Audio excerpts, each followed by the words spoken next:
Hola, my friends. Hola, our friends. Hola, our friends. Well, Yeah. yes, hey, be nice. They're our friends. And if Okay, they're our friends. If they're my friends, they're your friends. It's my friends or your friends. And your Not friends sure. are my friends. For sharing here. It's a Rod Stewart song. Yeah. So welcome back to A Life I Choose. The place to be. We're on a beach and there's people around. I'm not used to She's filming shy. when there's lots of people around. So welcome back to A Life I Choose. The place to be, to design your life so you can thrive. So it's Sunday and we're not doing a vlog today. What we are doing is a Q&A. So I went on Instagram a few days ago and I asked you guys to send me any question you want, and I got a few. Not that many, but a few. And I thought that we'll make a video to honor the few that we got. I asked Pete to be in this with me. It's not specifically about our relationship, but the three-parter is about our relationship, so I thought that you'd be in it with me. I hope there isn't too much wind. If there's too much wind, we'll have to refilm this. The first question is, how do you find inspiration when you seem to have lost your spark? If I feel like I've lost my spark and like no creative juice is like flowing, usually it means that I'm tired. So it means that I need to shift my state.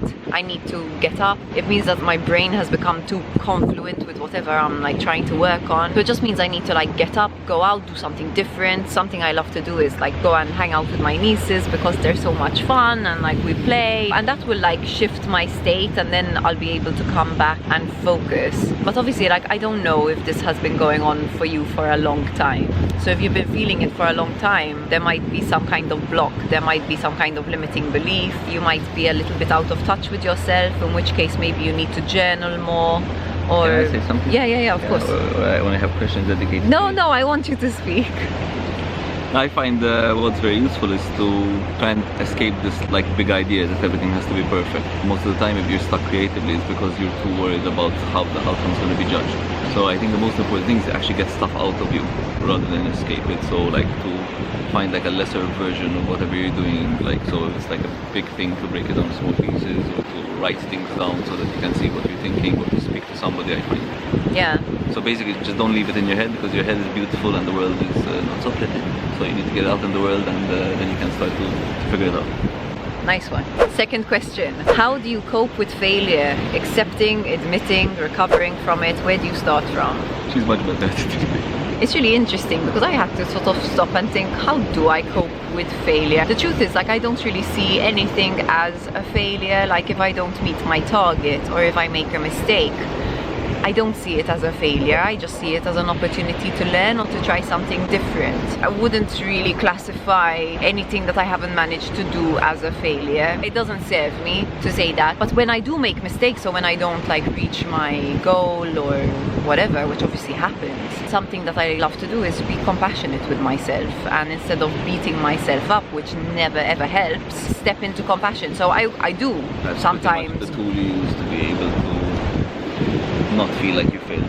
Yeah, I mean, I do. You say that like you don't interpret it as failure, but in reality you probably do, and then you reframe it. Well, yeah, it might be that kind of, I feel like I fucked up, and then I'll sort of give myself some grief for it, and then I notice myself giving myself grief, and I'll step into compassion, and I'll be like, okay, like, you know, I'm learning, it wasn't the worst thing in the world, I can grow from this, what can I take from this, what am I grateful for about this, that kind of thing. Like, I mean, I think it's a practice to to find the opportunity in every aspect of what otherwise is easy to think is failure. But yeah, I think if you start kind of like, as you're saying, take the time to extract from it the lessons, then it's like less failure and more a particular lesson.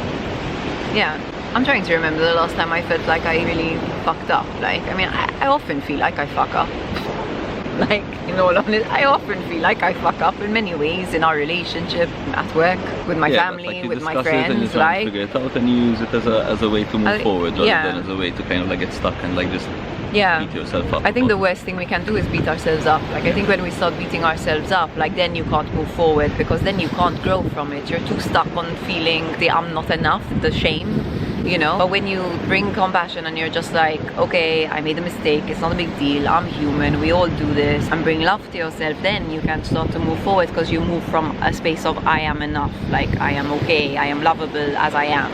I think the other thing which you do, which is quite awesome, is celebrations. Like, so she'll record things which she's achieved, Yes. Whenever you fail, you can like look at that and you kind of realize actually you didn't fail as much as you think you did. Because you also achieved other stuff. Yeah, I keep a little journal where I record, like I write down all the achievements, like even the small ones, you know, like really good sessions this week, or like finally did this piece of paperwork, whatever. And that just helps me to see that actually I'm rocking and rolling in a lot of ways, because our brains naturally want to focus on what we did wrong instead of on what we did right.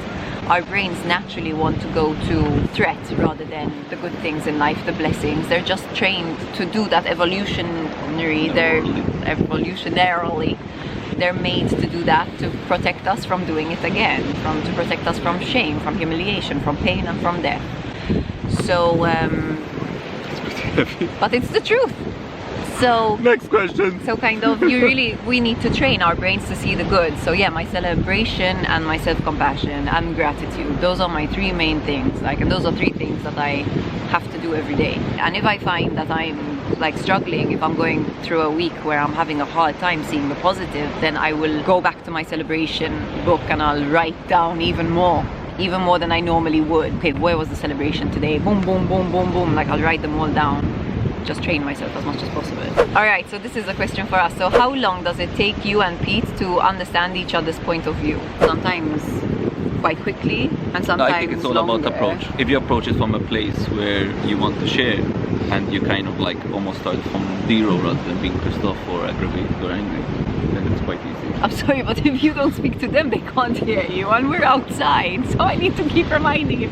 The moment I look at you, you look at me, I'm like, that's because I'm talking to you, not the camera. I need to hear you. Okay, and but there are times when we approach a situation and we're kind of like, I'll be pissed off about something, or I'll be pissed off and I wouldn't have been speaking about being pissed off, and then when I started talking about it, like I'm really pissed off. And then it takes us a while, because obviously like you have to get over that like ping pong being met by somebody who's like really trying to prove you wrong, or like really push you back before like you actually like take the time to figure out what they're trying to tell you.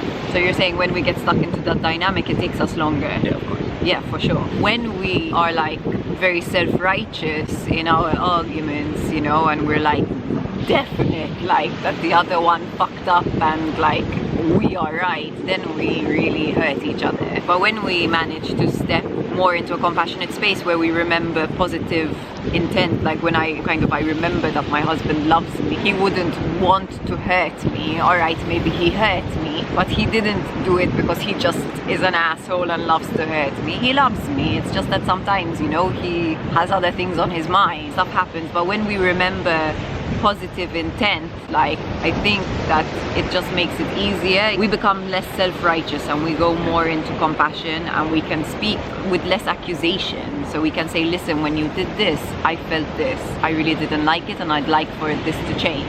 And that's very different to you fucking asshole, like you. Well, it doesn't even need to be like shouting.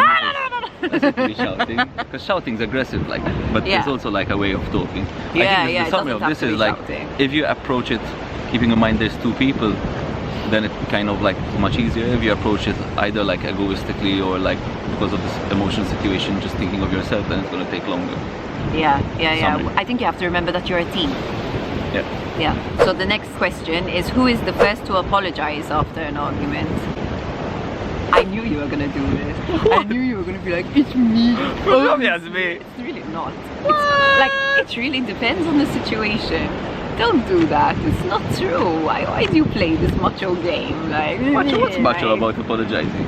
No, as in, it's not true. There are times I apologize first, and there are times you apologize first. In all honesty, I think that Emma will be the first come up to me after an argument and say, you won't say I'm sorry, but you'd kind of like explain, like you kind of say like, listen, when I did this, I don't think it was okay, like for me to do this. So you would have like thought about the situation and your own responsibility. Yeah. And I usually do that way faster than you do. Yes, but I will apologize first. Well, sometimes you will apologize just to swipe the argument away so we can move on. But yeah, no, I think it just depends. Like, it depends on the situation. Sometimes I know what I'm in touch with and what I need to say sorry for, and sometimes I'm more self-righteous and Pete is more in touch, and it just shifts. Okay, have you ever cried after arguments, or do you just shake your head and get on with it? Both? Very in touch with myself. I'm very in touch with myself. Meaning? I do some crying sometimes. I have cried after arguments. Yeah. But like not every freaking argument, like maybe like past 8 years, three times. You made me cry. Why you make me cry? I don't usually cry after. I cry with you. Usually, when I'm like really stressed, like I'll cry. Like, or they're speaking about arguments, not about stress. Like. No, arguments. When I'm stressed out because of an argument, I'll cry with you. Or when something has been very painful, like when we've been dealing with something that's been very painful and it's taken us a while to make sense of it. Then when you feel safe, you cry. I'll cry. Yeah. Yes, but that's true. That's true. I have to feel safe. Like I have to feel like. She's like an Amazon warrior, like. Yeah, I don't cry so much. It doesn't but then happen we'll watch often. a film and you'll get quite.